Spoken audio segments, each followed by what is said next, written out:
Adapun membaca bismillah, di sini kan disebut bismillah berkali-kali. Menurut madhab Imam Syafi'i radhiyallahu ta'ala anhu, membaca bismillah tidak menjadi syarat. Artinya kalau ada orang muslim menyembelih tanpa bismillahirrahmanirrahim, maka sembelihannya tetap halal dimakan, cuman sunnah saja membaca bismillah.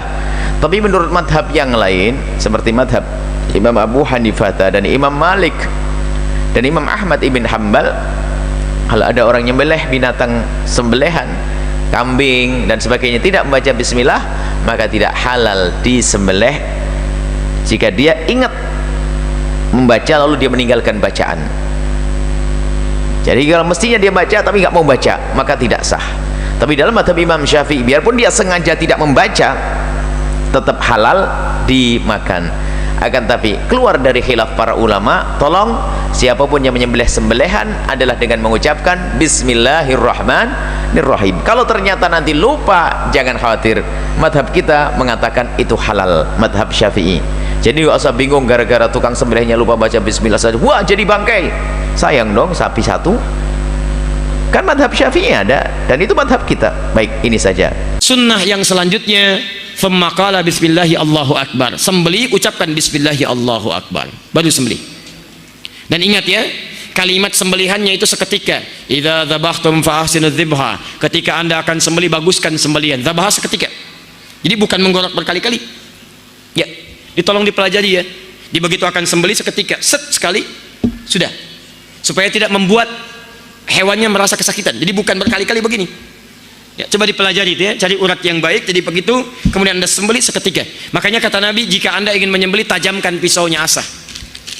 Dan itu pun Masya Allah, saking kasihnya Nabi pada hewan, dikatakan jangan lakukan depan hewannya.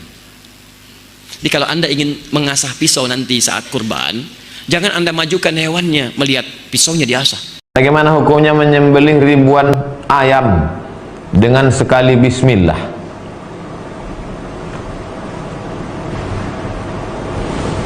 Bismillah Allahu Akbar.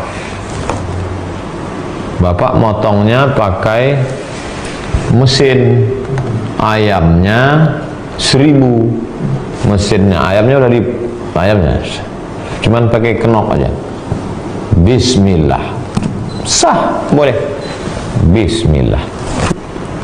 Yang tak boleh itu ayam itu mati bukan karena dipotong. Itu yang motong ayam di pasar, matahari belum terbit masih gelap, potong masukkan, potong masukkan, potong masukkan. Yang betul-betul mati karena dipotong yang di atas itu, yang di bawah itu mati tertimpa. Nauzubillah. Masih menggelepar lagi ayam, tak sempat jatuh ke tanah, begitu dipotong langsung ke dalam air panas. Oh, zalim. Aniaya. Kita tak diajarkan untuk itu. Wallahu a'lam bishawab. Kemudian di antara adab menyembelih, perhatikan, ini syarat ya, mengucapkan bismillah. Mengucapkan bismillah. Cukup bismillah ya, bukan bismillahirrahmanirrahim. Jadi tasmiyah, ini namanya tasmiyah. Beda kalau basmalah, bismillah. Tasmiyah itu bismillah. Kemudian sunnah ini kalau tidak bilang bismillah dengan sengaja maka tidak sah. Ya, kalau lupa khilaf. Ustaz lupa bilang bismillah, gimana? Khilaf dengan para ulama. Ada yang mengatakan sah, ada yang mengatakan tidak sah. Tapi kalau sengaja tidak bilang bismillah, maka dia mimma uhilla li ghairillah, termasuk dipotong tanpa menyebut nama Allah, tidak sah. Terus mengucapkan disunnahkan ya, mengucapkan setelah bismillah bilang apa? Allahu akbar. Bismillahi wallahu akbar. Wallahu akbar.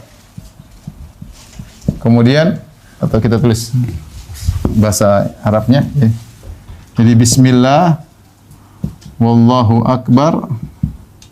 Kemudian Allahumma hadza minka walaka ya.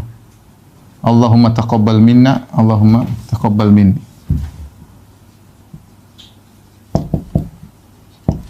Baik. Bismillah ini syarat. Sisanya sunnah.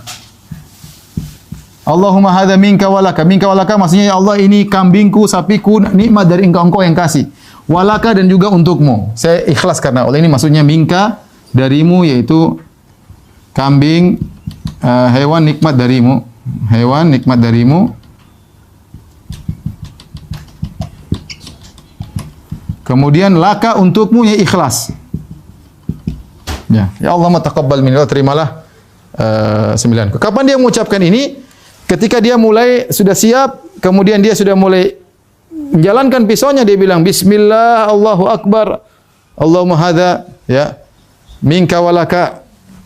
Jadi dia ucapkan ketika dia mulai ingin menyembelih. Ini di antara adab-adab dalam menyembelih hendaknya kita perhatikan.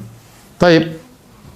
Assalamualaikum warahmatullahi wabarakatuh. Terkait dengan penyembelihan. Kalau ada yang menyembelih tapi tidak mengucapkan bismillah dan tidak ucapan apapun, apakah itu termasuk dan tidak digunakan untuk berhala? Jadi ada bagaimana hukumnya sembelihan yang tidak menyebutkan nama Allah, gitu Pak ya? Tidak, bukan untuk berhala, tapi mungkin dia tidak menyebutkan nama Allah. Di sini kalau Imam Syafi'i rahimahullah berpendapat tetap tidak boleh, karena beranjak daripada hadis Nabi SAW yang berbunyi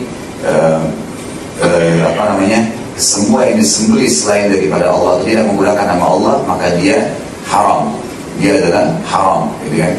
Kalau Imam Ahmad mengatakan dirincikan dulu, apakah memang dia dari awal niat tidak mau membaca nama Allah, atau dia sudah niat, misal Bapak mau sembelih kambing, terus beli kambingnya ternyata pada sudah niat mau nyembelih untuk Allah, untuk membeli, maksudnya dia memang ingin sembelihan karena Allah bolehkan, saya ingin untuk Idul Adha, tapi pada saat meletakkan pisau di leher kambing dia lupa.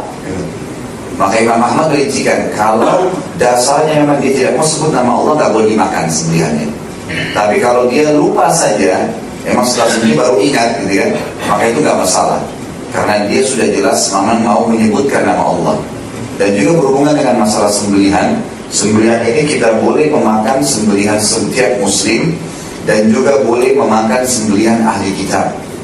Ahli kitab itu Yahudi dan Nasrani, boleh kita makan sembelihannya selama yang disembelih itu adalah hewan-hewan yang dihalalkan dalam Islam. Misal ada seorang Nasrani punya warung jual ayam, ayam dasarnya halal dalam Islam, mereka sembelih sendiri, yang gitu. Asal disembelih maka hukumnya halal, boleh dimakan selama hewan itu adalah hewan yang dibolehkan sendiri dalam Islam dan yang sembelih ahli kitab. Dalilnya adalah surah Al-Maidah ayat 5. Bunyinya begini, A'udzubillahi minasyaitonirrajim, bismillahirrahmanirrahim. Al-yawma uhilla lakumut thayyibat. Hari ini aku halalkan untuk kalian semua yang baik-baik. Maksudnya Allah sudah halalkan makanan yang baik, maka pakaian yang baik, pergaulan yang baik, ekonomi yang benar, ya kan, politik yang benar. Allah sudah buatkan, ada thayyibat, ada hal-hal yang sudah dituntun untuk itu. Dan Allah mengatakan wa ta'amul ladzina utul kitaba halal lakum wa ta'amukum halal lakum. Dan juga makanan serta sembelihan ahli kitab halal buat kalian, Yahudi dan Nasrani, serta sembelihan dan makanan kalian halal untuk mereka. Wal muhsanatu minal mu'minati wal muhsanatu minal ladzina utul kitaba min qablikum. Dan kalian juga kaum laki-laki muslim halal untuk menikahi para wanita-wanita muslimah, dan halal juga menikahi wanita-wanita ahli kitab. Jadi seorang muslim laki-laki boleh menikahi wanita Nasraniyah atau Yahudiyah walaupun tidak masuk Islam. Tapi tidak boleh sebaliknya, tidak boleh muslimah nikah dengan laki-laki Nasrani atau laki-laki Yahudi. Ayat mengatakan begitu. Saya baca dulu terjemahan sampai terakhir ya. Lalu dikatakan oleh Allah SWT, idza ataitumuhunna ujurahun, kalau kalian memberikan hak-hak mereka, ya, hak-hak tadi orang-orang yang akan dinikahi itu, wanita yang akan dinikahi itu, dan seterusnya sampai lanjutan ayat terakhir. Intinya adalah dalam ayat ini surah Al-Maidah ayat 5 bisa dilihat ada dua hal hukum yang besar. Bolehnya memakan sembelihan setiap muslim dan sembelihan ahli kitab. Siapa ahli kitab? Semua yang mengaku pengikut Nabi Musa sampai hari kiamat namanya Yahudi, ahli kitab. Jadi gak bisa lagi Bapak Ibu mengatakan sekarang masih ada ahli kitab. Ya jelas masih ada, kan itu. Walaupun apapun keadaan mereka, selama mereka mengaku pengikut Nabi Musa sampai hari kiamat, maka namanya Yahudi, ahli kitab. Semua yang mengaku pengikut Nabi Isa sampai hari kiamat namanya Nasrani. Kalau kita mengatakan mereka tidak ada lagi ahli kitab sekarang, berarti hampir seluruh, atau bisa kita katakan seluruh hukum dan berhubungan dengan ahli kitab dihapus dalam Al-Quran. Kan gitu, karena itu berlaku untuk mereka.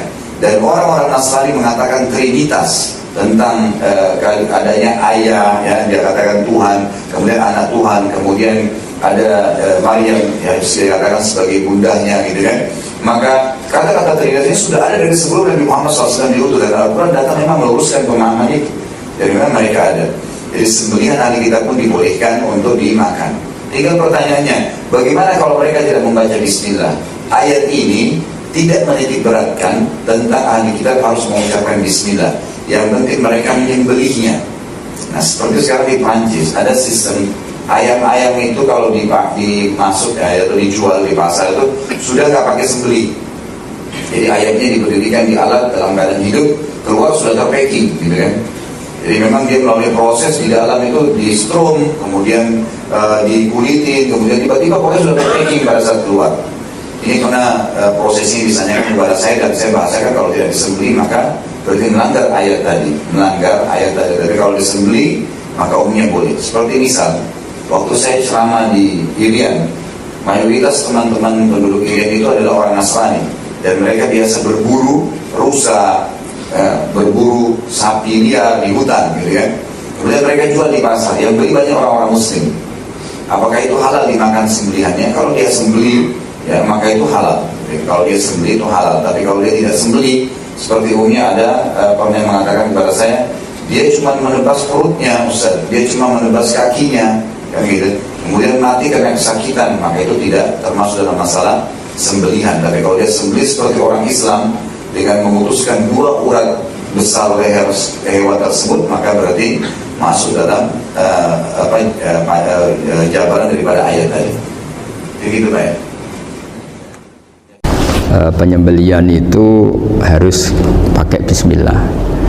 Kalimat harus ini harus dengan arti taruhan sah tidak sah, apa harus sebagai etika, apa harus sebagai supaya kebiasaan baik ini bertahan. Saya ulang lagi ya, misalnya Pak Arifin dawuh teng jenengan cung nak nyembelih pitik kudu maca bismillah. Kalau kamu memotong hewan harus baca bismillah. Kata harus itu apa artinya syarat sah, sehingga kalau tidak baca tidak sah. Apa keharusan dalam makna etikanya harus baca bismillah. Jadi urusannya hanya apa? Etika atau afdoliyah. Atau kita tidak ingin kultur baca bismillah itu hilang, sehingga barang tidak wajib pun kita wajibkan supaya kultur baca bismillah itu tidak hilang. Nah, Imam Syafi'i itu milih yang tidak wajib, itu hanya urusan etika. Sehingga zabihatul muslim meskipun nggak baca bismillah, baik secara sengaja maupun lupa, tetap halal ya, tetap sah, tetap halal. Tapi beberapa ulama mengatakan baca bismillah itu wajib dan menjadi syarat sah. Ya kira-kira karena pamit tadi, yang beri nyawa itu Allah, kok apa yang menghilangkan nggak pamit, sudah menghilangkan nyawanya ayam dimakan lagi.